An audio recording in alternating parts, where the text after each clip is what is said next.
ang Holy Shields. At here we go. They're going for Savero. Ay, napapasok na rin dito si Sanford. Tumama yung Throne of Ruin, pero asan yung follow-up mula sa Onyx? Cartesi ay monster kill na. At Sanjay! si Sanjay na iniiwas-iwasan yung mga balasa ng baraha. At si Carl ay nakadalawa na rin. 2-man down para sa Onyx. At saka medyo maaga-aga pa eh. Parang 3 games kaya natin. No? Pwede naman, no? Pwede naman. Pwede naman natin pa. Malapit na ma-sold out ang ating regular season as we head on to game number 2 of this best of 3 series. Hahaba pa kaya ang serye na to sa pagbawi ng Onyx o tatapusin na ba ng Team Liquid Philippines para maiselya ang kanilang undefeated Leg 1?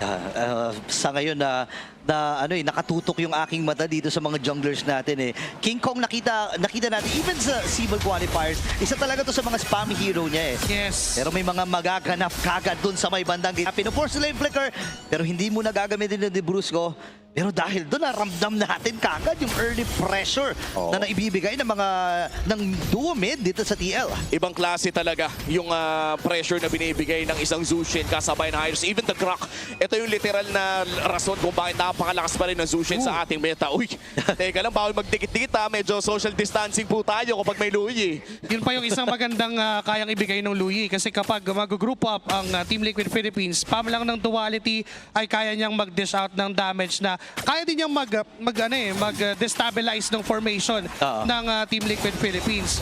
And nakita naman natin kanina during that minute 1, lamang talaga yung Hylos and the Jushin over that Khalid and that Louie kasi wala pang way para makapag-proc ng duality kung hindi mo tatamaan ng dalawang magkaibang ilaw. Tapos wala pang heal yung Khalid when in fact for the Hylos, yung second skill niya enough damage output na yun para makapagpauwi ng kalaban. Oo, tsaka yung revitalize din eh. Kahit maagang pinap, saktong-sakto, lalabas na rin yung pag-going 20 seconds ay may hawak na ring revitalize. At ito na nga ang makabago, actually hindi makabago, makalumang 1v1 sa gold lane, Carry versus Claude. I think nag-aabang na lang ang parehas na kupunan dito na magkaroon ng first objective fight. And now we're looking at the first turtle, Joshi. Sino pa ang may hawak ng kalamangan dito? Onyx has the lead, knowing na nakaposisyon na agad sila and lahat ng entry points and even JP. Yun na, nag-decision kagad sila na i-burst dito si Daddy JP. Tinan mo, sobra-sobra pa nga yung damage na naibigay. Abunado pa si Daddy JP dun sa naganap na yun. Pero si Sanford isasama na rin. Cartesi nag-aabang na ng pagkakataon. Si Kirk ngayon ang magpupuruhan. Pero iwasan ni Cartesi yung plano dito ni Kirk. At ito na yung rundown. Mabibitin din si Brusco. Nakakuha pa ng isang kill.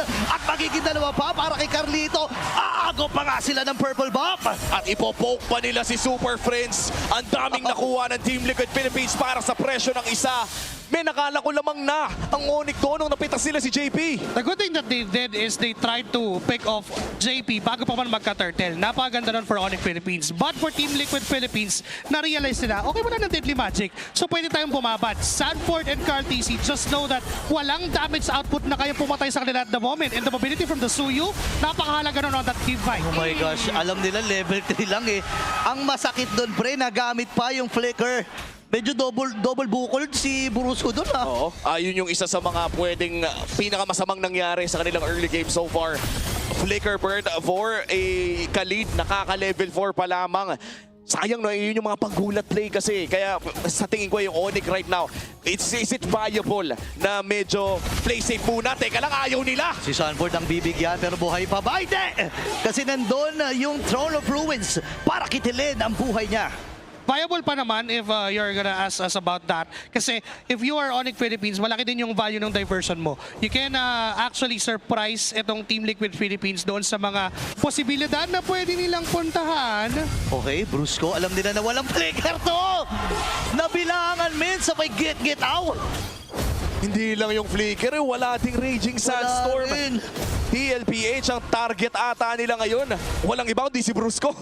Nakita rin ginamit yung Glorious Pathway para talaga ma-secure yun. And this is also what we've been talking about during the Keys to Victory, the high uptime stuns na meron ang Team Liquid. Considering that they have the silos, ang mabilis lang yung cooldown ng Kotong na yun. And paulit-ulit lang na ganun yung ginagawa ng Team Liquid Philippines because they know na 2 minutes yung cooldown ng flicker. And that's the only way that the Khalid can survive kung wala siyang Raging Sandstorm. At ngayon may magsisimula na laban para sa pagong. Diversion play mula sa Onyx Philippines para mag-reposition at rekta kay Sanji ang play. Naku, naiwasan yung Raging Sandstorm pero yung Throne of Ruin ay tumama. Andun yung Glorious Pathway. Si Kirk na magiging target nila. Pero makakatakas pa ba? Hindi! Cartesi ay naka-mega kill na. Sabay, Tama ba nakita ko? Naka-Sky Piercer si Cortese. Yes, sir. Napakaagang Sky Piercer para kay Carl TZ. Wow. Snowball mula sa Suyu. Alam na rin niya nung right from that first turtle na kaya niyang mag-dish out ng much damage without even bababa yung kanyang HP into 50%. And that's what we saw. Kaya naman yung early pickup ng Sky Piercer, hindi niya na tinuloy yung kanyang Hunter Strike. When in fact, ano lang yun, Fury Hammer lang. Rekta na agad ng Sky Piercer. Alam nila na mamadaliin nila itong laban na to. Naku, Tinan mo. Ay, Ay! nako po. Pinapasok ba ni Sanford dito? Napiritang mag-quick sand guard itong si Brusco at malaya nang makukuha ng Team Liquid yung Torres sa may bottom mo. All because of that aggression na ginagawa ng Team Liquid Philippines. Space is given to Teddy. Sanford, though, Okay, Flicker ay nagamit niya. Pinagtulong-tulungan ng apat. Pero maraming ultimate na nakumit doon. Rory Spato ay kakaltokan dito si Kirk. Ang tanong ay makakatakas ba siya si Cortese? Oy, Ay nasan? sasama na rin. And this time ay pipilitin niyang umiwas. Pero ang laki na ng damage ng Piercer, men. XP for XP ang naging palitan nila at ayaw pa ata ng Team Liquid Philippines tigilan Ayaw. ang Onyx na nakawan ng purple buff at wala atang magagawa ang side ng Onyx dito. Bukod na lamang na bigyan si Sanji pero easy Crimson Beacon out lamang ang kanyang call. 3,000 ahead, Team Liquid. judging by the time elapsed, nasa 30 to 40 stacks ang Piercer ni Carl TZ. The moment na umabot pa siya ng 80 dito sa game na to at hindi siya mabigyan ng Onyx Philippines, magiging mahirap na to even for Kirk na pumunta doon sa gitna ng laban kasi paulit-ulit lang siyang pwedeng timingan nung stun ng isang Hylos, nung stun ng isang Suyu, and yung buhat ni Sanji. Hindi siya makapag-blood gleam out eh. Oo, tsaka parang mape-pressure ka na rin if you're the Alice at this point na kailangan mo agad umulti. Sanford looking at 4 members. Itataka agad sila. Oy, naiwasan. Yung Raging Sandstorm. Alam niya na apat na member. Tingnan mo naman, tinutulog-tulugan pa ni Sanford eh. At matapos mangyari yun ay nakanakaw Hello. pa nga si Carl sa baba. Nakakuha ang Team Liquid sa gitna at nakapwesto pa ata sa pagong. Sanji getting Ay! called out.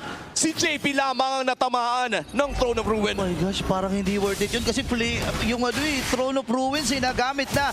May malaking ultimate na kulang para dito sa Onyx. JP, tinan mo sinasalo lang lahat ng mga punishment na nanggagaling dito sa Onyx at malaya nila nakuha yung huling pagong ng larong to. Perfect turtle take para kay Carl TZ at mukhang may play na naman ang Team Liquid Philippines sa taas. Si Santore ang kanilang makukuha. So far for the past 2 minutes, Joshi, mukhang Team Liquid ang nanaig sa lahat ng objectives. Literal na nila landslide at bumubulusok ang Team Liquid Philippines. But the good thing for Onyx Philippines is that hindi pa naman namamatay itong si Savero. Continuous pa rin yung farm niya, mabagal man, pero hindi pa rin naman siya napipigilan, hindi pa rin nasa stop yung pagsiscale ng carry. And this is the remaining win condition for Onyx Philippines. Kailangan na rin tulungan ni Super Prince, ganyan, na bilisan yung pag-ikot neto ni Savero, dalhin siya doon sa mga lugar na kailangan niyang makapag-farm para din mapabilis. Kasi kailangan na siya eh. Kailangan na ng damage output ng carry. Naku, sobrang kailangan na talaga. Ngayon, medyo nakukulangan ng setup dito ang Onyx.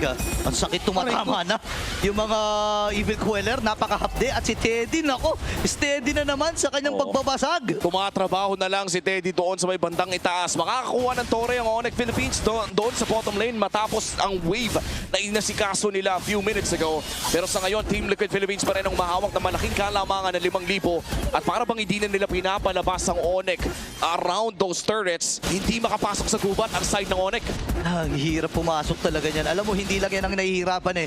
Even si Savero, pinag-usapan natin kanina, siya ang pressure eh. Pero ngayon, parang siya atang binubuhusan ng pressure dito eh. Buong Onyx Philippines actually ay pinipressure ng Team Liquid Philippines. They have to stop targeting Sanford at this moment. Hindi worthy na buhusan mo ng skill yung Uranus at mabigyan ng malayang farm ang isang Claude or even itong si Carl TZ. Because the moment na yes, mapatay nyo si Sanford, yes, ma-burst down nyo yung Uranus, pero wala na kayong ibibitaw once pumasok na yung Hylos together with the 3 members of Team Liquid Philippines. Now, it's a perfect time for Onyx Philippines to stop fighting at this moment. Kalma lang, kumbaga. Tiis lang. They have to farm. They need time. And speaking of time, oras na rin ito para sa Team Liquid Philippines. Sa kunin ang pinakaunang Lord ng larong ito. So far, perfect objectives para sa side ng Team Liquid Philippines. First Lord, 3 Turtles, Carl TZ making it happen para sa Team Liquid Philippines. Men, gusto ko lang sabihin na level 15 na si Carl TZ. 9 minutes and 18 seconds ata dito sa larong ito. Ganon ka-dominating itong pinapamalas ngayon ng Team Liquid. Oo, at hinihintay pa nila yung upcoming Lord. So far for Onyx Philippines, wala pa namang nakukuhang inhibitor turret. This is good news para sa Sonics. Kaya pa nilang dumepensa, kaya pa nilang mag-scale up on this carry pickup. Pero kung lalagyan natin ng oras, pare, ano ba yung oras na inaantay? Ano ba ang Onyx time para sa larong ito? 15 minutes or 17 minutes, ganun pa kalayo kung tutusin. And if Team Liquid Philippines manage to get those outer turrets done, hahaba pa yun. Kailangan pa ng oras. Kailangan pa ng farm kasi even yung mga minion waves, pwedeng pigilan ng Team Liquid Philippines na magbigay at magpadala ng minion waves. Pwede nila i-freeze yung tatlong lanes. Oo, and sa ngayon mukhang yun ang kanilang tinatrabaho.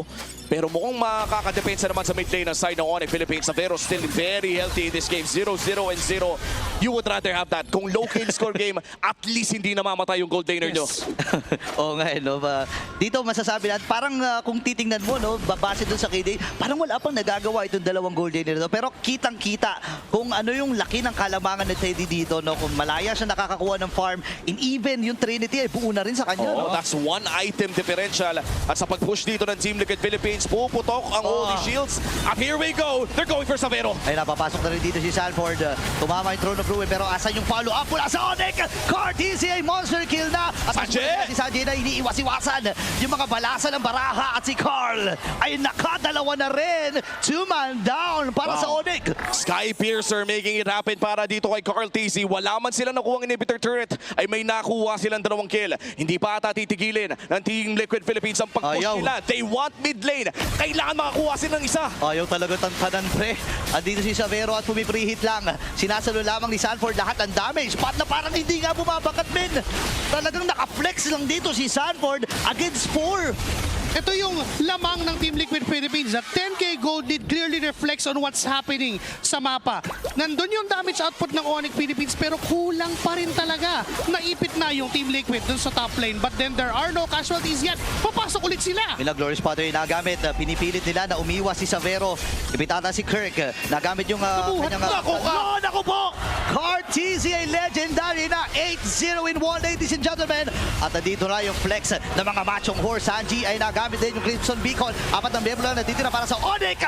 Magiging 3 na lang binibilangan na ng Team Liquid. Talagang aarangkada na ang stampede dito ng TL. May mga flex na rin sila na ginagawa. Pumasok din si Sanford with a flicker. At ready nang umarangkada ang TLPH. Undefeated sa first